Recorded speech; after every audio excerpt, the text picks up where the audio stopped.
அப்போஸ்தலனாகிய பவுல் ரோமாபுரியருக்கு எழுதிய நிருபம் 3ஆம் அதிகாரம். இப்படியானால் யூதனுடைய மேன்மை என்ன? விருத்த சேதனத்தினாலே பிரயோஜனம் என்ன? அது எவ்விதத்திலும் மிகுதியாயிருக்கிறது. தேவனுடைய வாக்கியங்கள் அவர்களிடத்தில் ஒப்புவிக்கப்பட்டது விசேஷித்த மேன்மையாமே. சிலர் விசுவாசியாமற் போனாலும் என்ன? அவர்களுடைய அவ்விசுவாசம் தேவனுடைய உண்மையை அவமாக்குமோ? அப்படியாக்க மாட்டாது. நீர் உம்முடைய வசனங்களில் நீதிபரராய் விளங்கவும் உம்முடைய நியாயம் விசாரிக்கப்படும் போது வெற்றியடையவும் இப்படி ஆயிற்று என்று எழுதியிருக்கிறபடி தேவனே சத்தியபரர் என்றும் எந்த மனுஷனும் பொய்யன் என்றும் சொல்வோமாக. நான் மனுஷர் பேசுகிற பிரகாரமாய் பேசுகிறேன்.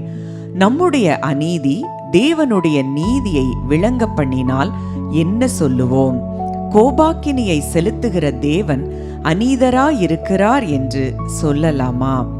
அப்படி சொல்லக்கூடாது.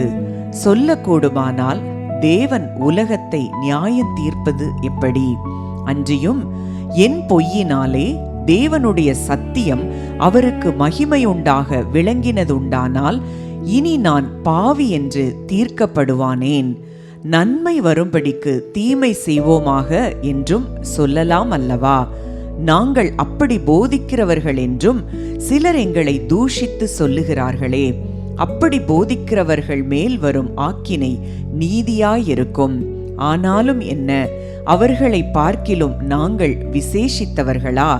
எவ்வளவேனும் விசேஷித்தவர்கள் அல்ல. யூதர் கிரேக்கர் யாவரும் பாவத்திற்குட்பட்டவர்கள் என்பதை முன்பு திருஷ்டாந்தப்படுத்தினோமே.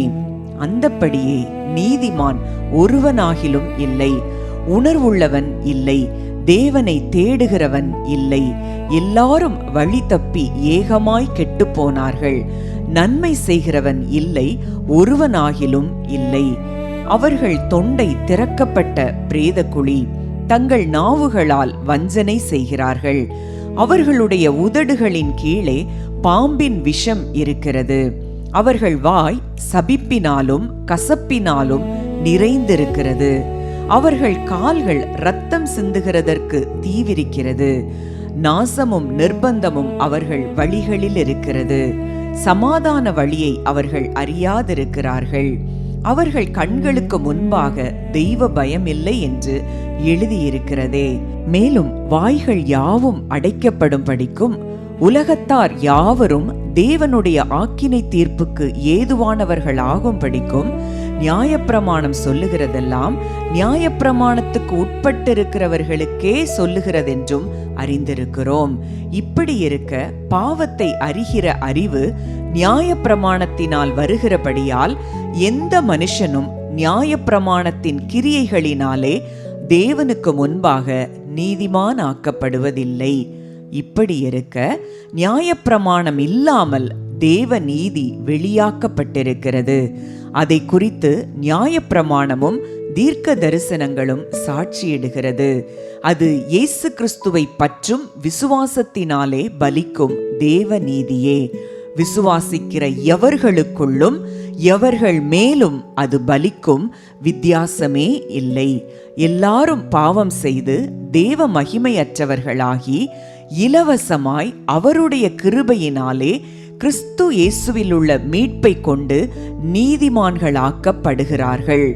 தேவன் பொறுமையாயிருந்த முற்காலத்தில் நடந்த பாவங்களை தாம் பொறுத்து கொண்டதை குறித்து தம்முடைய நீதியை காண்பிக்கும் பொருட்டாகவும் தாம் நீதியுள்ளவரும் இயேசுவினிடத்தில் விசுவாசமாயிருக்கிறவனை நீதிமான் ஆக்குகிறவருமாய் விளங்கும்படி இக்காலத்திலே தமது நீதியை காண்பிக்கும் பொருட்டாகவும் கிறிஸ்து இயேசுவினுடைய இரத்தத்தை பற்றும் விசுவாசத்தினாலே பலிக்கும் கிருபாதார பலியாக அவரையே ஏற்படுத்தினார். இப்படி இருக்க மேன்மை பாராட்டல் எங்கே? அது நீக்கப்பட்டதே. எந்த பிரமாணத்தினாலே? கிரியா பிரமாணத்தினாலேயா? அல்ல, விசுவாச பிரமாணத்தினாலேயே. ஆதலால் மனுஷன் நியாய பிரமாணத்தின் கிரியைகள் இல்லாமல் விசுவாசத்தினாலேயே நீதிமான் ஆக்கப்படுகிறான் என்று தீர்க்கிறோம். தேவன் யூதருக்கு மாத்திரமா தேவன்? புறஜாதிகளுக்கும் தேவன் அல்லவா? ஆம், புறஜாதிகளுக்கும் அவர் தேவன்தான்.